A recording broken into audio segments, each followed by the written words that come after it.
Learning to surf can be really rewarding when you feel your technique starting to improve, when you feel your confidence start to blossom, and maybe you feel yourself starting to get fitter.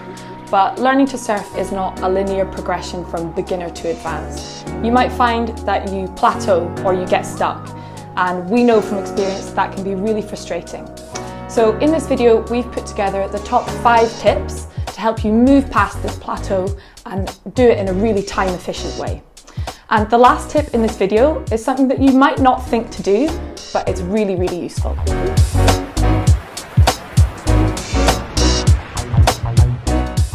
Okay, so our first tip would be using a Surfscape. So in surfing, so many factors have to align for you to actually catch a wave and practice the techniques you want to practice. So using a Surfscape just gives you so many more opportunities to practice these techniques. And the beauty of it is that you don't even need to be near the water. So for those of you who maybe don't live near the coast and don't get very many opportunities to practice, a Surfscape is a perfect way to nail whatever techniques you're working on at the moment, and you don't even need to be by the sea. Whether it's compressions, extensions, practicing your turns, practicing your shoulder rotations, you can practice all of this on a Surfscape, and it's the best way of emulating how you would do it on a surfboard. So what should you do now? Find yourself a Surfscape from a reputable brand and get practicing. Great places to practice are nice, open, flat surfaces. Empty car parks are a really good option. And also look out for our future videos where we're going to delve deeper into Surfscape techniques. So our next tip is one that we have tried and tested so many times on our coaching weekends and our international trips, and that is video analysis. Now, watching yourself on video surfing can be really humbling and weird, but it can also be really, really powerful. When you're surfing, it's really difficult to have an awareness of what you actually look like. You're thinking about so many other things. So getting somebody to stand on the beach and film you doesn't have to be fancy. You can just use an iPhone or any camera that you've got, and then watching it back afterwards can really just bring your attention to those little things that you need to adjust, and then can lead you to decide which drills you should practice going forward. Okay, so our third tip is one which might seem obvious, but it's just to surf as often as you can, and that means surfing in every condition. It's good to surf in all conditions, I don't know, just so you get like a pretty good knowledge of surfing different variety of waves. It also, you know, surfing the bad waves make the good waves good. It can't be all the same, you know, so I think it allows you to sort of practice, when you're practicing in worse waves, you're sort of developing skills that can help you when the waves are really good. So it's just all round, it's allowing you to be a better all-round surfer. Yeah. We all know that it can be easy just to surf when it's 2 foot and sunny and clean, but doing that won't make you a very well-rounded surfer, and you're basically just limiting the conditions that you can go out in. So if you just surf as often as you can, whether it's windy, rainy, whether it's bigger surf or smaller surf, you're just going to make yourself a more well-rounded surfer. You're going to improve your fitness, and you're going to improve different techniques every time you go out. Regardless of what the conditions are, there's always something that you can practice.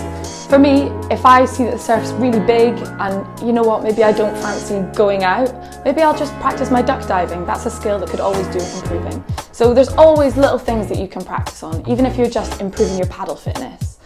And you always get out of the surf feeling better. Even if I don't fancy it, after I've surfed for an hour, I always get out feeling refreshed and happy. Okay, so our next tip would be to go on a coached surf holiday. We would obviously love if you came with us, but if not, then that's absolutely fine. Just giving yourself the opportunity to get away and surf consistently for a few days, a week, a couple of weeks will make so many amazing differences. Some of the advantages of this are you'll be working with amazing coaches who want you to improve really, really fast. So you will see amazing progression and you'll be getting top coaching. They'll be doing video analysis, they'll be in the water with you, and they'll take you to surf waves that you wouldn't normally surf by yourself.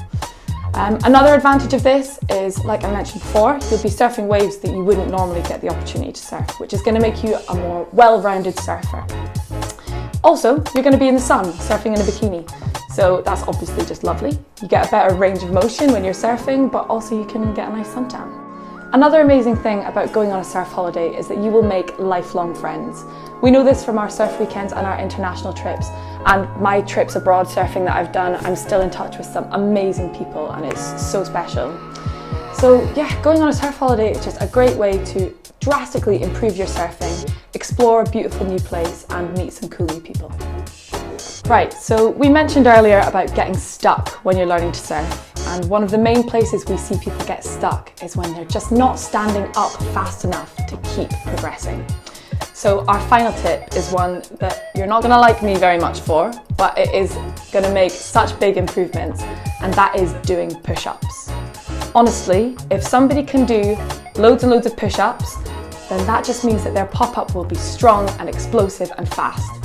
And that means that they can surf bigger, faster waves, and they can go into doing more aggressive maneuvers, and just generally their progression is going to be so much faster and more effective.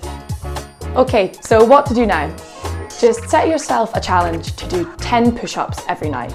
If you really struggle to begin with, don't worry, you can start on your knees, but as you begin to do this consistently, you'll start to feel stronger and you will start to notice the difference in your pop-up when you're surfing. Push-ups are such a great exercise because they engage your chest, your core, your back, all of those main muscles that you use when you're popping up. Look out for future videos where we're going to discuss a few more amazing workouts that can really help with your surfing. Okay, so in this video we've covered our top 5 tips.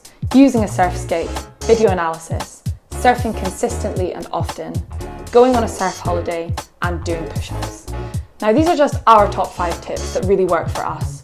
But if there's anything that really works for you, we'd love to hear it, so please let us know in the comments section below.